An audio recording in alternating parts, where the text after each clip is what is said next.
এখন থেকে দোকানের কেনা আইসক্রিম আর খেতে হবে না। আপনি চাইলে চটজলদি ঘরে বানিয়ে ফেলতে পারেন মজাদার আইসক্রিম। প্রথমে আইসক্রিম তৈরি করার জন্য নারকেল কুড়িয়ে নেওয়া হয়েছে। এখন ব্লেন্ডারে দিয়ে খুব ভালো করে মিক্স করে নিচ্ছি। সেই সাথে নারকেলের যে পানিটা ছিল সেটাও দিয়ে দিয়েছি। এবার ব্লেন্ডারে খুব ভালো করে মিক্স করে নিয়েছি, দেখতে পাচ্ছেন। এবার দিয়ে দিচ্ছি পরিমাণ মতো চিনি।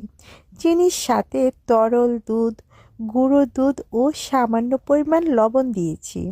এবার দিয়ে দিচ্ছি একটি এলাচ।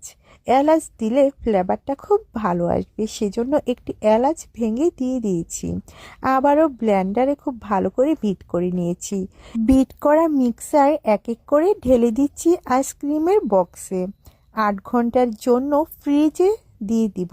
8 ঘন্টা পর ফ্রিজ থেকে নামালেই হয়ে যাবে মজাদার ও লোভনীয় স্বাদের আইসক্রিম। দেখতে যেমন লোভনীয় ছিল, খেতেও ভীষণ মজাদার ছিল এই আইসক্রিম।